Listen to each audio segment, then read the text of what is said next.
Arun XLO Ziva, an elite active retirement community in Mahabalipuram, Chennai. For apartments and luxury villas, call 7288 நடைபெற்று கொண்டிருக்கின்ற மக்கள் விரோத திமுகவின் ஆட்சியின் தவறுகளை நெஞ்சுரத்தோடு தைரியத்தோடு இன்றைக்கு சுட்டி காட்டுகின்ற ஒரே தலைவர், ஒப்பற்ற தலைவர், மக்கள் நேசிக்கிற தலைவர், மக்கள் விரும்புகிற தலைவர், எளிய தலைவர், புரட்சி தமிழர் ஐயா எடப்பாடியார் அவர்களுடைய அறிக்கை ராமன் வில்லிலிருந்து புறப்படுகிற அம்பாக ஒவ்வொரு நாளும் ஸ்டாலினை தொலைத்தெடுக்கிற காரணத்தினாலே தினந்தோறும் எடப்பாடியின் அறிக்கை இன்றைக்கு ஸ்டாலினை சுட்டரிக்கின்ற காரணத்தினாலே இன்றைக்கு விரக்தியின் உச்சத்திலே செய்தித்தாள்களை கூட படிக்காமல் அரைவேக்காட்டுத்தனத்தோடு என்னை விமர்சிக்கிறார் எதிர்கட்சி தலைவர் என்று புரட்சி தமிழர் ஐயா எடப்பாடியார் அவர்களுடைய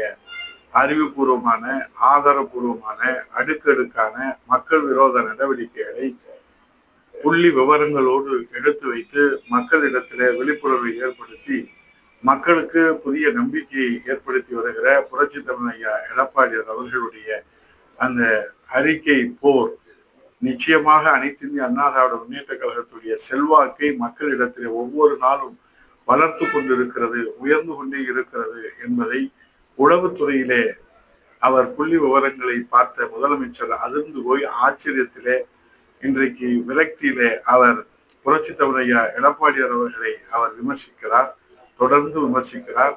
அரசு விழாவிலே விமர்சிக்கிறார், கட்சி விழாவிலே விமர்சிக்கிறார், வீட்டிலே விமர்சிக்கிறார், வெளியிலே விமர்சிக்கிறார்.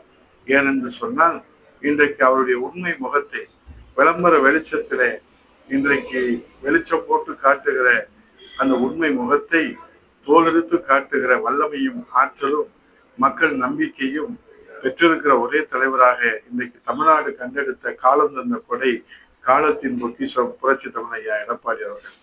ஐயா ஸ்டாலின் அவர்களே, நீங்கள் இந்த அளவுக்கு விரக்தியின் உச்சத்திற்கு செல்ல வேண்டிய அவசியம் இல்லை என்று சொன்னால், ஒரு சாமானியர் இன்றைக்கு 8 கோடி தமிழர்களுடைய நம்பிக்கை பெற்றிருக்கிறார். 8 கோடி தமிழர்களும் உச்சரிக்கிற தன்னுடைய உழைப்பாலே தன்னுடைய தலைவி, தன்னுடைய தலைவர், இருவரும் தெய்வங்கள் புரட்சி தலைவர் எம்ஜிஆர், புரட்சி தலைவர் அம்மாவின் வழியிலே அவருடைய திருநாமத்தை சொல்லி இந்த அளவுக்கு உயர்ந்திருக்கின்றாரே, அதை ஏன் உங்களால் பொறுத்து கொள்ள முடியவில்லை? ஏன் உங்களால் ஏற்றுக்கொள்ள முடியவில்லை? ஏன் உங்களுக்கு இந்த வயிற்றெரிச்சல்? ஆகவே ஒரு ஆளுகிற ஒரு முதலமைச்சர் தன்னை பற்றி வருகிற விமர்சனங்களுக்கு ஆக்கப்பூர்வமான பதிலை தெரிவிக்க வேண்டுமே தவிர இப்படி நாளாந்தர பேச்சுகளை பேசுவது என்பது மக்களுக்கு என்ன பலன் கிடைக்கும்? மாண்புமிகு எதிர்கட்சி தலைவர் ஒவ்வொரு நாளும் அனைத்து பிரிவு மக்களுடைய பிரச்சனைகளை ஆதாரத்தோடு, புள்ளி விவரத்தோடு, அடுக்கடுக்காக தன் அனுபவத்தின் மூலமாக நாகரிகமாக எடுத்து வைக்கின்றார்கள். இது உங்களால் பதில் கூற முடியவில்லை, பதில் சொல்ல முடியவில்லை. உங்கள் தோல்வியை ஒப்புக்கொள்கிற ஒரு நிலைதான் மக்கள் இன்றைக்கு பார்க்கிறார்கள். மாண்புமிகு முதலமைச்சர் அவர்களே, ஐயா ஸ்டாலின் அவர்களே, உங்கள் ஆட்சியின் மீது மக்கள் எவ்வளவு கோபத்தில் இருக்கிறார்கள் என்பது உங்களுக்கு மாய உலகத்திலே இருக்கிற காரணத்தினாலே, விளம்பர உலகத்திலே நீங்கள் இருக்கிற காரணத்தினாலே, விளம்பர வெளிச்சத்திலே மக்கள் மீது படர்ந்திருக்கிற இருட்டு, மக்கள் மீது சூழ்ந்திருக்கிற இருள் சூழ்ந்திருக்கிற நிலையை உங்களுக்கு வெளிச்சம் போட்டு விளம்பர அரசு நடத்துகிற உங்களுக்கு தெரியாமல் இருப்பது, புரியாமல் இருப்பதில் ஆச்சரியம் ஒன்றும் இல்லை. ஆனால் புரட்சி தமிழர் ஐயா எடப்பாடி அவர்கள் மக்களோடு மக்களாக இருந்து உழைக்கின்ற காரணத்தினாலே இன்றைக்கு நிலைமை புள்ளி விவரங்களோடு ஆதாரத்தோடு எடுத்து வைக்கிறார். ஆக ஸ்டாலின் ஐயா அவர்களே, இன்றைக்கு இந்தியாவிலேயே உங்கள் நிர்வாக திறமையினாலே தமிழ்நாடு முதலிடத்திலே வந்திருக்கிறது கடன் வாங்குவதிலே. இதை நீங்கள் ஒப்புக்கொள்ளவே மறுக்கிறீர்கள். ஆனால் 4.5 ஆண்டு காலம் இந்த மக்களுக்கு பயனளிக்கக்கூடிய எந்த திட்டங்களையும் தரவில்லை. இதைத்தான் கிராமத்திலே சொல்வார்கள், இப்படியே போனால் பேராண்டி உடுத்துவதற்கு கோவணம் கூட மிஞ்சாது என்று கிராமத்திலே நிர்வாகத்தை பற்றி சொல்லுகிற போதும் சொல்வார்கள். அப்படித்தான் தமிழ்நாட்டு மக்கள் ஐயா ஸ்டாலின் அவர்களே, உங்கள் நிர்வாக திறமையால் கடனை உயர்ந்து போகிற இந்த போக்கு தொடர்ந்தால் தமிழ்நாட்டு மக்களுக்கு உடுத்துவதற்கு கோவணம் கூட மிஞ்சாது என்பது கிராமத்து பழமொழியை தான் நாம் நினைவுக்கு வருகிறது.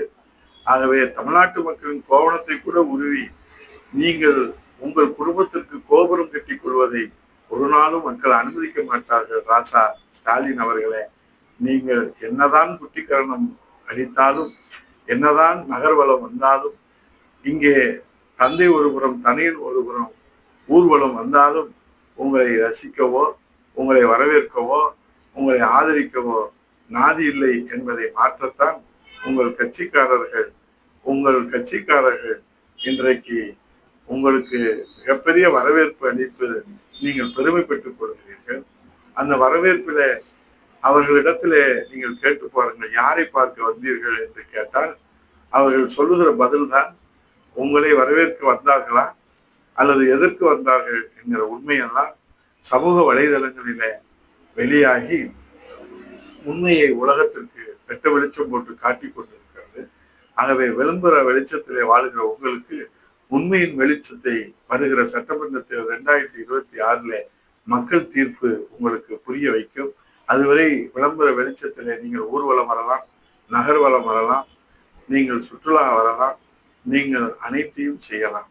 ஆனால் இந்த விளம்பர வெளிச்சம் என்னாலும் உங்களுக்கு துணைக்கு வராது. ஆகவே உண்மை வெளிச்சம் படுகிற போது விளம்பர வெளிச்சம் இருள் சூழ்ந்து தோல்வியை தழுவும் என்று சொல்லி புரட்சி தமிழர் எடப்பாடியார் மீண்டும் முதல்வராக அரியணை அமர்கிற அந்த நாள் தான் இந்த தமிழ்நாட்டினுடைய பொன்னான நாள் என்று அந்த நாளுக்காக காத்திருக்கிறது தமிழ்நாட்டு மக்கள், வரவேற்கிறார்கள் தமிழ்நாட்டு மக்கள் என்று சொல்லி இனியும் நீங்கள் இதுபோன்று பேசுவது நாகரிகம் அல்ல, வன்மையாக கண்டிக்கிறோம். முதல்வர் ஸ்டாலின் அவர்களுடைய பேச்சு வன்மையாக கண்டிக்கப்படுகிறது.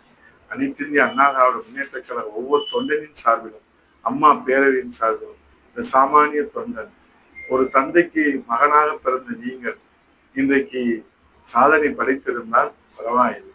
ஒரு தலைவன் என்று சொல்லி இன்றைக்கு உருவாக்கப்பட்ட அந்த தலைவனுக்கு மகனாக பிறந்து உங்களை தலைவனாக உருவாக்கப்பட்டு உங்கள் பிள்ளைகளை தலைவனாக உருவாக்கப்பட்டு இப்படி திணிக்கப்பட்ட தலைவர்களால் நீங்கள் என்பதை மறந்து விடாதீர்கள். உங்களுடைய பிறப்பால் நீங்கள் தலைவரானீங்களே தவிர உங்கள் உழைப்பால் நீங்கள் தலைவராகவில்லை. ஆனால் நீங்கள் சொல்வீர்கள், உழைப்பென்றால் ஸ்டாலின், ஸ்டாலின் என்றால் உழைப்பு.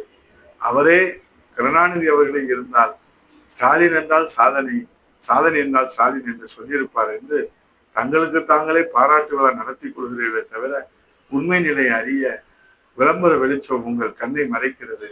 நிச்சயமாக உண்மை வெளிச்சம் உங்கள் கண்களை திறக்கிற நாள் வெகு தொலைவில் இல்லை என்று சொல்லி வன்மையாக கண்டிக்கிறோம். இந்த பேச்சு தொடர்மையானால் புரட்சி தமிழர் எடப்பாடியாருடைய ஆணை பெற்று மீண்டும் நான் வலியுறுத்தி சொல்லுகிறேன், உறுதியாக சொல்லுகிறேன். மாண்புமிகு முதலமைச்சர் அவர்கள் இது போன்ற மக்கள் மதிக்கிற தலைவரை, மக்கள் ஏற்றுக்கொண்டிருக்கிற தலைவரை, 1,49,00,000 வாக்காளர்கள் இரட்டை இலை கூட்டணிக்கு வாக்களித்து எதிர்கட்சி தலைவராக தேர்ந்தெடுத்திருக்கிற ஒரு மாபெரும் தலைவரை, எளிய தலைவரை, மக்களை நேசிக்கிற தலைவரை இன்றைக்கு நீங்கள் அவதூறாக பேசுவது என்பது நீங்கள் ஜனநாயகத்தில் வைத்திருக்கிற மதிப்பு என்ன, மரியாதை என்ன, நீங்கள் ஜனநாயகத்தை எப்படி போற்றுகிறீர்கள் என்பதுதான் உங்களுடைய உண்மை குணம், உங்களுடைய உண்மை சுயரூபம் வெளியே சுட்டிக்காட்டப்படுகிறது. ஆகவே எதிர்கட்சி தலைவரை நீங்கள் வசைபாடி விட்டால் நீங்கள் மாவீரன் என்று நினைத்து விடலாமா? ஒரே மேடையில நீங்கள் விவாதிக்க தயாரா? துண்டு சீட்டு இல்லாமல் புரட்சி தமிழர் எடப்பாடியார் அவர்களோடு அல்ல, இந்த சாமானிய தொண்டனோடு ஒரே மேடையில நீங்கள் விவாதிக்க தயாரா? ஆகவே நீங்கள் உழைப்பால் உயர்ந்தவர் என்று உங்களுக்கு நீங்களே பட்டம் சுட்டிக் கொள்வது நியாயமா? ஒரு கிளைக்கழக செயலாளராக தன் பொது வாழ்க்கையை தொடங்கி பொதுச் செயலாளராக உயர்ந்திருக்கிறாரே, அவர்தான் உழைப்பால் உயர்ந்தவர். நீங்கள் பிறப்பால் வந்த தலைவர். புரட்சி தமிழர் எடப்பாடியார் உழைப்பால் வந்த தலைவர் என்பதை மனதிலே வைத்து நாகரிகத்தை கடைபிடிக்க வேண்டும். ஸ்டாலின் ஐயா அவர்களே, இல்லை என்று சொன்னால் அநாகரிகமான உங்கள் நடவடிக்கைக்கு தமிழ்நாட்டு மக்கள் நிச்சயமாக பாடம் ஓட்டுவார்கள் என்று சொல்லி கடுமையான என் கண்டனத்தை ஐயா ஸ்டாலின் அவர்களே உங்களுக்கு தெரிவிப்பேன். இல்லை என்று சொன்னால், நீங்கள் இதை நிறுத்தவில்லை என்று சொன்னால் இதை உடனடியாக முடிவுக்கு கொண்டு வரவில்லை என்று சொன்னால் தொண்டர்கள் முடிவுக்கு கொண்டு வருவார்கள்.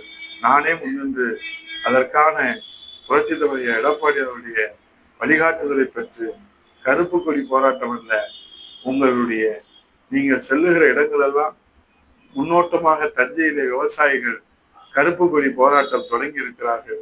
இது காட்டுத்தீயாக தமிழகம் முழுவதும் பரவும்.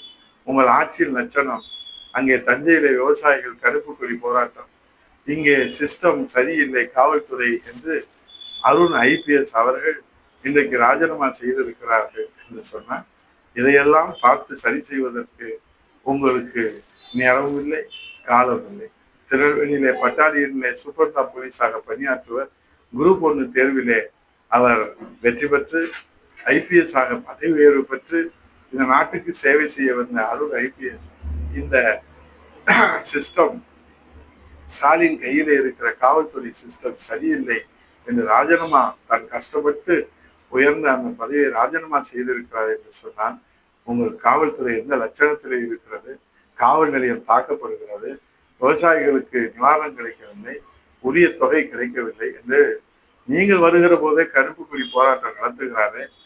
இன்றைக்கு கருப்பு கொடி நானே காட்டுவேன் என்று எதிர்கட்சி தலைவராக இருக்கிற போது வீரவசனம் பேசிய வீரமா முனிவரே, திருஞான சம்பந்தரே, உங்களுக்கு மக்கள் படும் துயரங்கள் உங்கள் கண்ணிலே படவில்லையா?